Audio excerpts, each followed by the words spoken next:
প্রথম দিকে তিনিও সুন্দরভাবেই কাজকর্ম পরিচালনা করতেছিলেন, কিন্তু কিছুদিন পর এই দলিল লেখকদের একটা সিন্ডিকেট সহ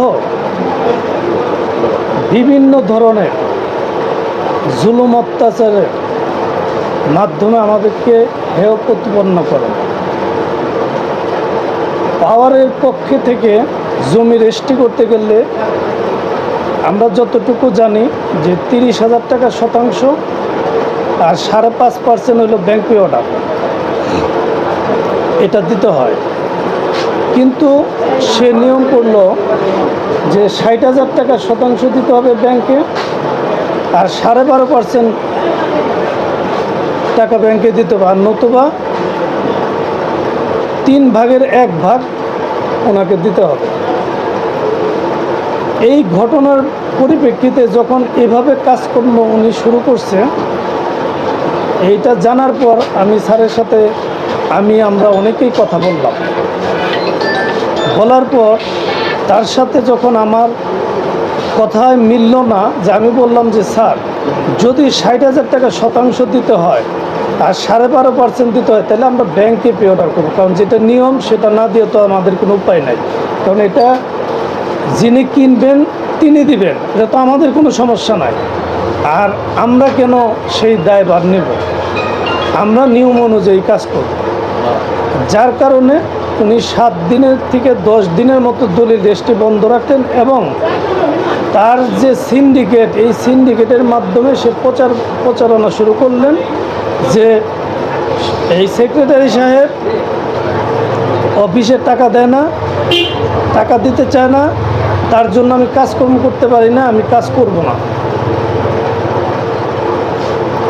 আমি বাধ্য হয়ে আমাদের এই দলিল লেখকরা, অন্যান্য দলিল লেখকরা ভদ্র, কিন্তু আমাদের সাভারের দলিল লেখকরা আরও বেশি ভদ্র, যার কারণে তারা প্রতিবাদ না করে তাদের যে বিষয়গুলো তারা মেনে নেয়। তা আমি অনেক দিন যাবত এভাবে কাজকর্ম আমি রাজি হই নাই, করতে চাই নাই। তার সাথে আমার সবসময় একটা বিরোধ চলতেই ছিল। বিগত 16 তারিখে আমাদের কাজী ফরহাদ হোসেন, বর্তমান নির্বাচন কমিশনারের আহ্বায়ক, তিনি অফিসারের সাথে একটা বিষয়ে কথা বলতে যান। যাওয়ার পর উনি তার সাথে অনেক খারাপ ব্যবহার করেন। আমি সেই দিন ঢাকা, আমার জরুরি প্রয়োজনে আমি একটু ঢাকা ছিলাম, আমাকে ফোনে জানাইছে। জানানোর পর পরবর্তীতে আমরা সকালে জরুরি একটা মিটিং তারাই ডাকছিল, আমিও সম্মতি ছিলাম, মিটিং করলাম। মিটিং করে আমরা একটা সিদ্ধান্ত নিলাম। সিদ্ধান্ত নিয়ে সাব রেজিস্ট্রারের সাথে আমরা আলোচনা করলাম।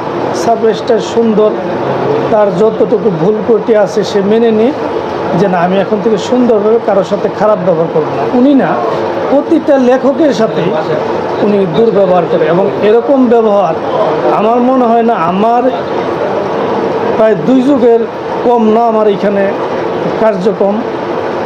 আমি তো দেখি নাই, যারা সিনিয়র, যারা এইখানে 50 বছর 60 বছর যাবত এখানে কাজ করে, তারাও এরকম ওনার মতো এরকম বিহেভ, এরকম একটা উচ্ছৃঙ্খল সাব রেজিস্ট্রার, এত বাজে কথাবার্তা, গালাগালি আমরা শুনি নাই।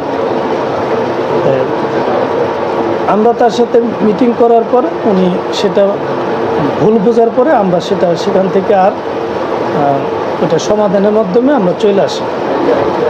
17 তারিখ, 18 তারিখে উনি রেজিস্ট্রি করতেছে। রেজিস্ট্রি কাজ যখন এজলাসে বসে করতেছে, সেখানে করার সময় সেখানে আমাদের আহ্বায়ক, দলিল লেখক সমিতির আহ্বায়ক ছিলেন, সদস্য ছিলেন, আহ্বায়ক সদস্য, নির্বাচন কমিশনার সদস্য ছিলেন বসির সাহেব, আরও অনেক লেখকরাই ছিলেন। আমার অনেকেরই চেহারাটা হয়তো স্মরণ নাই। তো আমি বাহির থেকে একটু শুই না, উনি লাউডলি গালাগালি করে, লাউডলি কথা বলে উত্তেজিত ভাষায়। আমি বাহির থেকে শুই না, পরে আমি যাই। তো ভিড় ঠেলে ভিতরে যাওয়ার পর আমিও সামনে দাঁড়াই। মনে হলো আমাকে দেখার পর থেকে উনি আরও উত্তেজিত ভাষায় আবার নতুন করে শুরু করলেন। তখন আমাদের অফিসে অনেকগুলো দলিল ছিল, 50-60টা। তখন বিগত দিনে দেখছি কি কোনো কথা বললেই আমরা চুপ না থাকলে উনি দলিল রেখেই চলে যায়। তা আমরা চিন্তা করলাম যে আমাদের কারণে এই কারণে যদি এখন কথা বলি তাহলে সাব রেজিস্ট্রার যদি কাজ বন্ধ করে দেয় তাহলে এই 50, 60টা 70টা দলিল সবাই তো টাকা লেনদেন করে ফেলছে, তাহলে তারা ক্ষতিগ্রস্ত হবে, তারা মনক্ষুণ্ণ হবে যে আমরা এটা কী কাজ করি। যার কারণে আমরা সেখানে আর কথা না বলে আমরা জরুরি একটা মিটিং সিদ্ধান্ত নিলাম। ওই দিন সন্ধ্যার সময় আমরা একটা প্যান্ডেলও করলাম, সেখানে আমরা সাংবাদিক সহ এলাকার স্থানীয় লোকজন সহ ভুক্তভোগী সহ দলিল লেখক আমরা সবাই এখানে একটা আলোচনা করব। আলোচনা সাংবাদিকদের মাধ্যমে আমরা এটা পরিত্রাণ চাব। সেই পরিপ্রেক্ষিতে পরবর্তীতে একটা সিদ্ধান্ত হলো, আগে আমরা আমাদের সমিতির পক্ষে একটা সিদ্ধান্ত নিই, তারপর আমরা ওইখানে সবাইকে নিয়ে আমরা ওই আলোচনার মাধ্যমে আমরা সবার সামনে কথা বললাম। পরবর্তীতে মিটিংয়ে আমরা সিদ্ধান্ত নিলাম। সিদ্ধান্ত নেওয়ার পর সেই দিন বের হওয়ার পরেই সবাই চলে গেছে মোটামুটি, আমরা কয়েকজন বের হওয়ার পরেই অনেক সাংবাদিক আমাদের সমিতির আহ্বায়ককে প্রশ্ন করায় উনি যে বক্তব্য দিছেন সেই বক্তব্যের কারণে আমি নিজে ওখান থেকে চলে গেছি, আমি আর কোনো বক্তব্য ওইখানে যাই নাই। আপনি কোন কোন খাতে সাব রেজিস্ট্রার সাহেব মানে অতিরিক্ত টাকা নেয়, এইটা একটু অল্প করে বলেন, অল্প করে শেষ করে। আমাদের সাভারের আমরা আশুলিয়া জমি রেজিস্ট্রি করি, সিঙ্গারেও করি, কালামপুর করি। পাওয়ারের পক্ষে থেকে এই অতিরিক্ত কোনো টাকা দিতে হয় না, কিন্তু ওনাকে এই হিসাব করে তাকে টাকা দিতে হবে, না হলে ওনার কথা হচ্ছে ব্যাংকে পে অর্ডার করে। আমরা পাওয়ারের একটা পাওয়ারের কত অতিরিক্ত নেয় আমি এটা বিভিন্নভাবে যাকে যেভাবে পারতেছে, কত থেকে কত পর্যন্ত, সেটা 50,000 হইতে 1 লাখ 2 লাখ বা আরও বেশিও এই পাওয়ারের ক্ষেত্রে। তা আমরা সাবকলার ক্ষেত্রে সাবকলার ক্ষেত্রে ওই অনেক সময় পূর্বে একজন জমি কিনছিল, জমিটা বিক্রি করবে, তাকে হাউজিংয়ের ন্যায় তাকে ভ্যাট ট্যাক্স দিতে হবে, নতুবা তাইলে তাকে তার সাথে আলোচনার মাধ্যমে সিদ্ধান্ত নিতে হবে। এখন এটা সবাই যার যার মতো আলোচনা করে এইটা ফয়সালা। মানে মুদ্রা কথা হচ্ছে যে সাব রেজিস্ট্রার সাহেব দলিল করার ক্ষেত্রে বা পাওয়া করার ক্ষেত্রে উনি কৌশলে ওনার নিজের অতিরিক্ত টাকা আদায় করার জন্য মানুষকে নানা রকম কৌশলে ফেলে টাকা হাতিয়ে নেন, এইটা আপনি বক্তব্য। হ্যাঁ, জি। পাওয়ার ছাড়া কি আছে সুনির্দিষ্ট কোনো পাওয়ার ছাড়া শ্রেণী পরিবর্তন বা যেমন পাওয়ার দলিলে গভর্নমেন্টের যে নিয়ম, এই আমরা যদি টাকার বিনিময়ে পাওয়ার করি তাহলে ব্যাংকে 3.5% পে অর্ডার করতে হয়। ডেভেলপাররা পাওয়ার নিলে সেই পাওয়ার একটা নিয়ম আছে, সেই নিয়মে করতে হয়, কিন্তু সাধারণ পাওয়ারের ক্ষেত্রে কোনো 2900 টাকা ছাড়া ব্যাংকে কোনো পে অর্ডার করতে হয় না, কিন্তু উনি ওই 3.5% হিসাব করেই ওইটার 3 ভাগের 1 ভাগ বা আলোচনার মাধ্যমে তাকে দিতে হবে, নাহলে সে করবে না। এটা তো শুধু পাওয়ার গেল, আর একটা হচ্ছে পাওয়ারের পক্ষে, দুইটা বিষয়।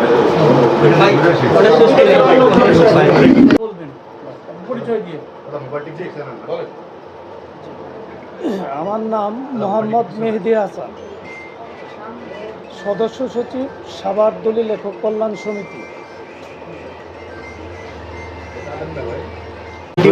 ডিফারেন্স এটাই একই ব্যক্তি না, এটাই এই ডিফারেন্স এই পরিবর্তন আনছে, পত্তনপত্র আনছে, এই পরিবর্তন আনছে, অনলাইন পত্তন সমস্যা আমার দেয় না। আমাদের দেশে তো একটা মানুষের দেশ কথা, অবশ্যই নাম হাসান কয় হাসান না, ওইটাই লেখে।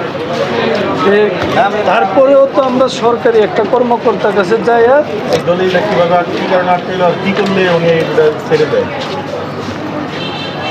এটা হলো ওনার নাম হচ্ছিল মোহাম্মদ জাহাঙ্গীর আলম, আইডি কার্ডে আছে হলো পাসপোর্ট আছে হলো আলমগীর হোসেন। আইডি কার্ডে আছে মোহাম্মদ জাহাঙ্গীর আলম, আর ওনার পাসপোর্টে আছে আলমগীর হোসেন, যার কারণে উনি একটা অনলাইন পৌরসভা থেকে প্রত্যয়নপত্র নিচ্ছে। এই দুইটা নামই আমার, এবং কোর্টের থেকে একটা এফিডেভিট নিচ্ছে। এই কারণে উনি দলিলটা করবে না। পাসপোর্ট লাগে জাতীয় দলিল করতে পরিচয়পত্র যদি ঠিক থাকে তাহলে সেক্ষেত্রে আবার পাসপোর্ট কেন? পাসপোর্ট কেন লাগে সেটা আইডি কার্ডই তো NID কার্ড যদি ঠিক থাকে এনআইডি এনআইডি কার্ডে তো এই যে এনআইডি কার্ড হয় না ওনার, উনি 20 বছরের বাইরে। ও এনার এইডি থেকে পাসপোর্ট দিয়ে জন্ম নিবন্ধন ঠিক ছিল না? হ্যাঁ জন্মদিন আছে। তারপরে আমাদের তো এই যে পৌরসভার থেকে একটা প্রত্যয়নপত্র নিচ্ছে আচ্ছা যে এই ব্যক্তিটা একই ব্যক্তি একই ব্যক্তি, তাই না? হ্যাঁ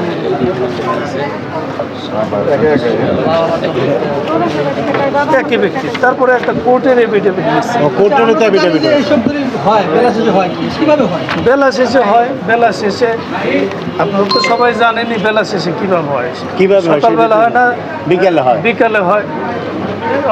কমিশন করে হয়। অর্থের বিনিময়ে হবে, কমিশনে অর্থের বিনিময়ে হবে, কমিশনে হোক আর এখানে হোক।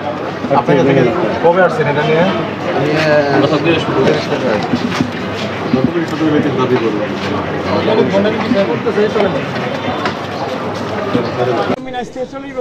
আমি এত বুঝি না এই জায়গা বইটা শোনায় দেখা আমার বয়স 75 কাটায়। আমার বাবা হলো মৃত সুলতান মির্জা, রাজপুরবাড়িয়া শোভাপুর সাভার ঢাকা নিবাসী। আমি আমার 3 শতাংশ বাড়ি, 2 ইউনিটের বাড়ি। আমি ব্যাংক থেকে মর্গেজ নিয়ে ব্যবসা বাণিজ্য করতেছিলাম। 1919, 20, 21 অর্থ বছরে করোনায় আমি ব্যবসায় ক্ষতিগ্রস্ত হই। ব্যাংকের সাথে ঋণ খেলাপি হয়ে যায়। তাদের ঋণের চাপে আমি কিছু সম্পদ বিক্রি করতে বাধ্য হই।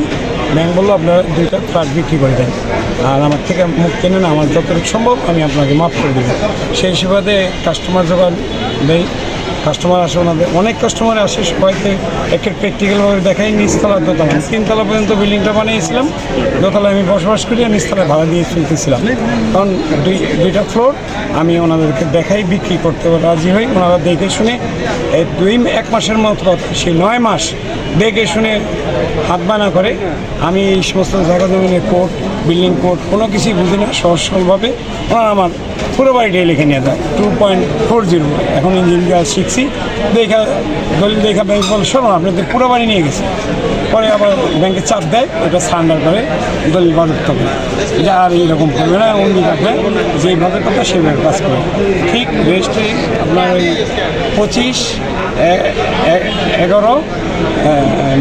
11-25 মানে ডিসেম্বর মাস 25 সালের লাস্টের দিকে ওনারা ছাপ্পা দলিল করে।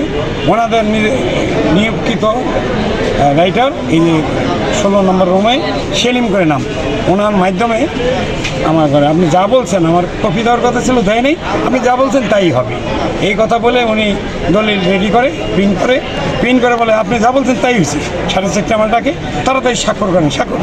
আপনি কথা মতো হয়েছে, আমাকে একটু পড়ার সুযোগ দেন, আমাকে তাও দিল না। এই যে সেলিম, রাইটার সেলিম, এই যে 16 নম্বর রুমে। তা আমি আর কিছুই দেখার সুযোগ পেলাম না। বলে যে রেজিস্টার সাহেব নাইমা যাবে, ওনাদের টাকা পে করছে, ওনাদের টাকা 5 লক্ষ টাকা ক্ষতি হয়ে যাবে, দেন। তখন আমার খরচা দেন, কোনো কিছু না দিয়ে তড়িৎ ঘড়িৎ করে আমাকে ওখানে নিয়ে গেলেন। আমার অনেকগুলো টাকা বাকি আছে, হ্যাঁ, প্রায় 10 লক্ষ টাকা উনি কাছে পাই। আর কাগজপত্র কিছুই আমাকে দিল না। 1 মাস সমগ্র বাংলাদেশে কোর্ট কাছারি বন্ধ থাকে। বন্ধ থাকার পর 1 মাস পরে উনি আমার বাড়ি দখল দিতে যায়। আমি অলরেডি নিচতলা বাড়িটা তাড়াই দেওয়া দখলও দিয়ে দিই। কারণ আমি বলি আমাকে কাগজ দেন ভাই, আপনার মুহুরি ছুটিতে আছে। আমার সন্ধ্যা আমার পরিবার আমার চাপ দিল, এর আগেও তো বদল জালিয়াতি করছে, এবারও মনে হয় কিছু সাবরেজিস্ট্রারের সাথে কিভাবে জড়িত বলে আপনার মনে হয়? বলতেছি। পরে আমি ওনার কাছে আসলাম, এসে বললাম কি আমার কাগজপত্র দেন, কাগজপত্র ওনারা নিয়ে গেছে। আমাকে দলিল নাম্বারটা দেন, কারণ ওনারা দিতে নিষেধ করছে এই সেলিম। তখন আমি একবারে আমি হার্টের পেশেন্ট, আমি এখানে মৃত্যুর পথযাত্রী হয়ে যাই, এরকম অবস্থা। এক পদের অফিসে যাই, অফিসে যাওয়ার পর আমি স্যারের কাছে বলি, তার কাছে আমি একটা দরখাস্ত নিয়েছি। উনি আমার কথা শুনতে তো দূরের কথা, আমাকে লোক ঢাক দিয়ে গেট আউট এইরকমভাবে বয়স্ক লোক আমি এখন ফেলে দেয়। পরে একজন মহিলার নেতৃত্বে আমি সৈমন্যকল তুলে দেখি আমার সয় সম্পদ এই 2টা ফ্লোরে পাবে 0.68 বিল্ডিং কোড অনুযায়ী, সেখানে 1.77 লিখে নিয়ে নিছে, আমার চেয়ে একটা ফ্লোর নিয়ে নিছে। আপনাকে কে ধাক্কা দিল? এই আমাকে ধাক্কা দিল ওই ওনাদের লোকজন অর্ডার করলো। অর্ডার কে করছে ধাক্কা অর্ডারটা করছে সাবজজে, হ্যাঁ সাবরেজিস্ট্রার। কবে, কতদিন আগে এটা? এটা ওই আপনার ওই জানুয়ারি মাসে। এই চলতি বছরের জি। 26-এর? জি।